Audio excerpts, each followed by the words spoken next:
minute rounds. Uh, Mr. Pemberton, I'm going to start with you.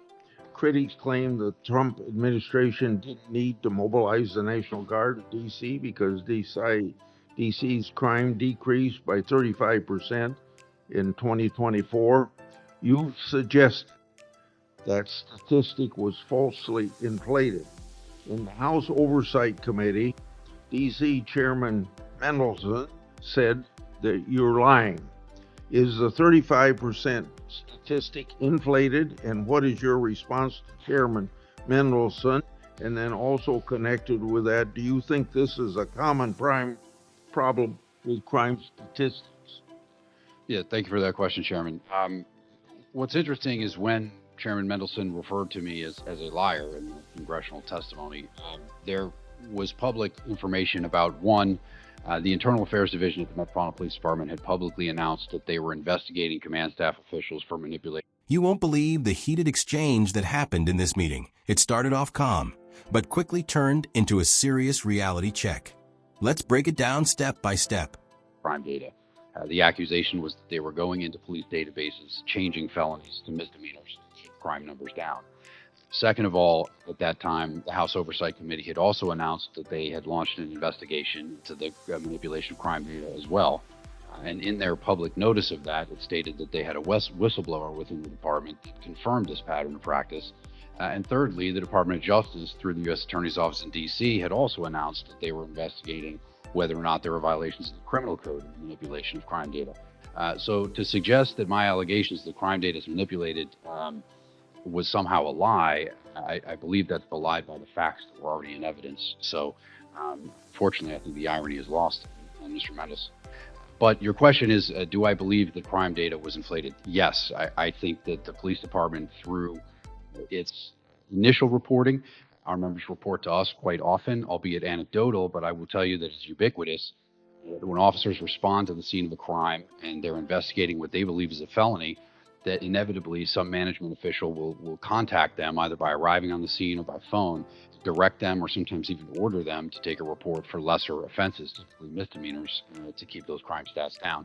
In addition to that, there's obviously, as I mentioned, a number of investigations into the command staff for their manipulation of data. So yes, I think that the reporting that crime went down 35% in 2024 and then another 25% in the first 6 months of 2025, I don't think that those numbers are accurate at all, Mr. Chairman. Thank you. Mrs. Cook, you read an impact statement at the sentencing of your grandson. Please explain what the judge said after you read your statement, and do you feel that justice was served? Thank you. If you enjoyed this breakdown, make sure to like, share, and stick around for more simple and dramatic retellings of big political and celebrity moments. Thank you for the question. We read our impact statement. So let me tell you, Marty was so loving my family. We had at least 30 impact statements.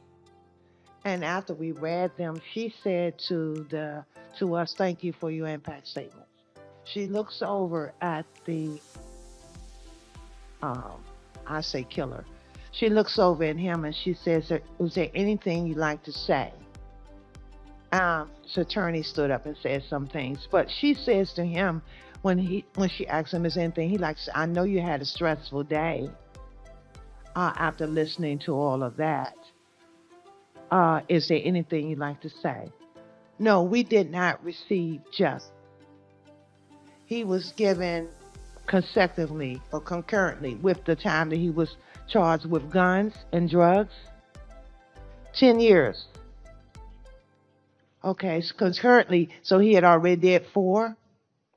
So now how many years does that mean that he get 5 years probation or on parole? So how many years does he actually do in jail? This is a heinous murder that he committed. He shot my grandson 7 times. He left the room and my grandson moaned. He went back in there and shot him more. Thank you, Mrs. Thank you. Senator Taylor, many on the left have pushed for further gun regulation to combat violent crime. we're seeing on these soft on crime cities. What are your thoughts about gun ownership? In your opinion, are more regulations needed to keep our communities safe? Thank you, Mr. Chairman. What I would say is that we need to remember the purpose of the Second Amendment was not about what kind of guns we can have, it was about what kind of government we can have. And what citizens in Memphis are fearful of are the guns that are on the streets by people that shouldn't have them. If you take, for example, Mr. Chairman, this picture here, this is a group of young men in a convenience store posing with long guns and handguns so that they can have a picture for social media. It's these type of pictures that I want to try to stress, because they don't have these guns because we don't have enough regulations. They have these guns because they don't follow the law. And we can pass all the gun laws you want, but criminals are criminals by nature. And we've had that problem since Cain slew Abel with a rock. And we don't need to continue to put restrictions on law-abiding citizens who just simply want to protect themselves in their homes. Thank you, Mr. Chair. Thank you, Senator. All right, let's get started. Mr. Peard, I'll begin with you. Some people say the Trump administration didn't need to bring in the National Guard to Washington, D.C., because crime in D.C. dropped by 35% in 2024. But you said that number was made to look better than it really was. During the House Oversight Committee, D.C. Chairman Mendelson said you were lying. So, is that 35% number fake? And how do you respond to what Chairman Mendelson said? Also, do you think lying about crime numbers happens a lot? Thank you for the question, Chairman. What's interesting is that when Chairman Mendelson called me a liar during that hearing, there was already public information proving otherwise. First, the Internal Affairs Division at the Metropolitan Police Department had already said publicly that they were investigating top police officials for changing crime data. The claim was that they were going into police databases and changing serious crimes, like felonies, into less serious ones, like misdemeanors, to make the crime numbers look lower. Second, at that same time, the House Oversight Committee had also said they were starting their own investigation into this manipulation of crime data. And in their public notice, they said they had a whistleblower inside the department who confirmed this pattern. Third, the Department of Justice, through the U.S. Attorney's Office in D.C., had also said they were investigating if there were any criminal law violations involved in this data manipulation. So, to say that my claims about the crime data being changed or lies is simply not true. The facts were already out there. Unfortunately, I think the irony is lost on Mr. Mendelson. To answer your question directly, yes, I believe the crime data was changed. Our police officers often tell us, even if it's just their personal experience, that when they arrive at a crime scene and think it's a serious crime, some boss will show up or call them and tell them to write it up as a less serious offense, usually a misdemeanor. This is done to keep the official crime numbers low. On top of that, as I said, there are several investigations already looking into how top police staff change the data. So yes, I really don't think the reports that crime went down 35% in 2024 and another 25% in the first half of 2025 are true at all. Thank you, Mr. Chairman. Mrs. Cook, you read an impact statement during the sentencing for your grandson's killer.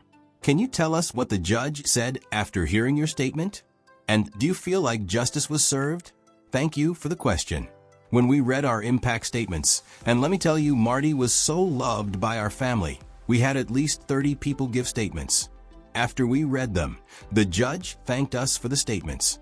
Then she looked over at the person I call the killer, and she asked him if he had anything he wanted to say. His lawyer stood up and spoke a little.